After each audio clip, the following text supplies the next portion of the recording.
काय झालं नक्की? काय झालं होतं दादा नेमकं? व्यवस्थित सांग. बोल बोल बोल. घाबरू नको. पप्पा आहे ना,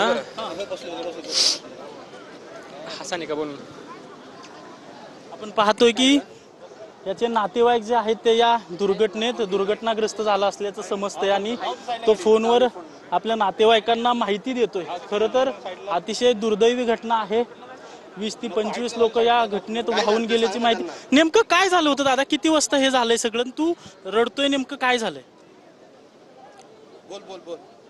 पप्पा अटकलेत तर मदत तिकडं कॅमेरा मारा.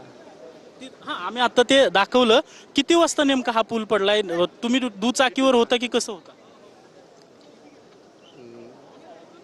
दादा माझे वडील तिकडं.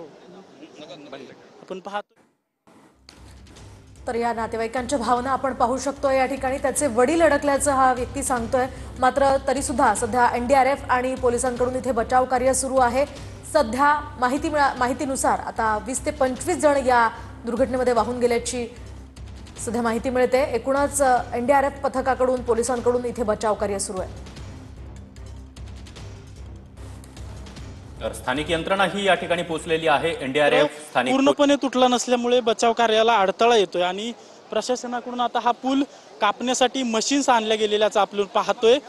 मशीनच्या द्वारे तो पूल जो आहे तो मधोमध कट केला जाईल. दादा, किती वाजता ही घटना घडली नेमकी? तू कुठला आहेस? दोन तास झाले. 2 तास झाली ही घटना घडलेली. साडेतीन का 3 वाजता? 3:15 झालेली घटना. तू कुठं होता जेव्हा घटना घडली? तेव्हा मी तिकडच्या टोकाला होतो, तिथे थांबलेलो होतो. कशामुळे हा पूल पडला? याच्यावरती खूप जण होते आणि बाईकचा लोड पण खूप होता. 2-4 बाईक आहेत त्याच्या आतमध्ये. किती लोक वाहून गेली किंवा काय झालं? अंदाजे भरपूर 20 असतील अंदाजे, पण 6-7 जण माझ्या देखत पडलेले डोळ्याने. पुलात काही लोक अडकलीत का? तू बघतोय सुरुवातीपासून. तिकडे होतो मी, ते नाही सांगू शकत. अडकलीत पण 100%. बाईक बघा ना, बाईक आहेत म्हणल्यावर 100% अडकलीत तिथं मुलं. आपण पाहतोय की तो लोखंडी जो पूल आहे तो पडलेला आहे. नदीच्या प्रवाहामध्ये तो पडलेला आहे. मात्र त्या ठिकाणी एक नागरिक देखील अडकलेला आहे. आपण दाखवतोय की त्या नागरिकाला काढण्याचा प्रयत्न एनडीआरएफ जवानांकडून केला जातोय.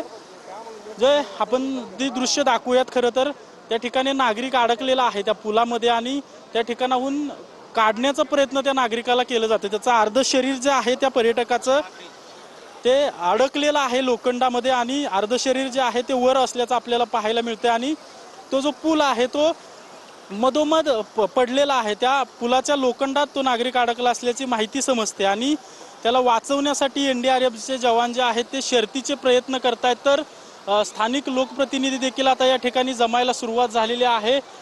बचाव कार्य मोठ्या प्रमाणात सुरू आहे. आपले भारतीय सैन्य दलाचे जवान देखील या ठिकाणी या सगळ्या बचाव कार्यात सहभागी झाल्याचं आपल्याला पाहायला मिळते आणि मोठी गर्दी एकूणच झाल्याचं आपल्याला या ठिकाणी पाहायला मिळते आणि नागरिकांकडून हळहळ व्यक्त केली जाते. खरं तर दुर्दैवी घटना आहे. रविवारचा सुट्टीचा दिवस होता आणि सुट्टीच्या दिवशी ही सगळी दुर्दैवी घटना घडलेली आहे. आता आपण पाहतोय की त्या ठिकाणी जवानांकडून जो पूल पडलेला आहे त्या पुलामध्ये आता देखील एक नागरिक अडकलेला आपल्याला दिसतोय आणि त्या अडकलेल्या नागरिकाला काढण्यासाठी एनडीआरएफच्या जवानांचे शर्थीचे प्रयत्न सुरू आहेत. खरं तर तो पुलाचा भाग जो कोसळलेला आहे तो पाण्यात आहे. मात्र तो पूल पूर्णपणे पाण्यात पडलेला आहे, मात्र तुटलेला नाहीये. त्यामुळे दुचाकी देखील त्या पाण्याच्या प्रवाहात आपल्याला दिसून येत आहेत. मोठ्या प्रमाणात दुचाकी या पुलावर घातल्यामुळे खरं तर खूप जुना पूल आहे असं स्थानिक नागरिकांकडून सांगितलं जातं. आता क्रेन आणली गेली आपण दाखवतोय. खरं तर या ठिकाणी तो पुन्हा वरती घेण्यासाठी प्रशासनाच्या वतीने क्रेन आणलेली, कारण की पाण्यात तो पूल कापणं एनडीआरएफच्या जवानांना शक्य होत नाही आणि पाण्यात तो जर पूल कापला तर त्याला किती वेळ लागेल बचाव कार्य, कारण की आता अंधार पडणार आहे आणि बचाव कार्याला वेळ लागू शकतो. त्यामुळे तो तुटलेला पूल जो आहे तो उचलून वरती घेण्याचा प्रयत्न या ठिकाणी बचाव कार्य करणारे जवान आहेत ते करणार असल्याचं आता समजतंय आणि त्या पुलामध्येच, तुटलेल्या पुलामध्येच अनेक नागरिक अडकले असल्याची देखील माहिती कळते. खरं तर आता देखील आपण पाहतोय की एका नागरिकाला तर आता एक क्रेन देखील या ठिकाणी आणण्यात आलेली आहे. जो पुलाचा लोखंडी भाग हा कोसळलेला आहे तो बाजूला करण्याचं काम केलं जात आहे. या पुलाच्या लोखंडी भागाच्या खाली एक नागरिक देखील अडकून पडलेला आहे. त्या नागरिकाला बाहेर काढण्याचे शर्थीचे प्रयत्न सध्या केले जात आहेत.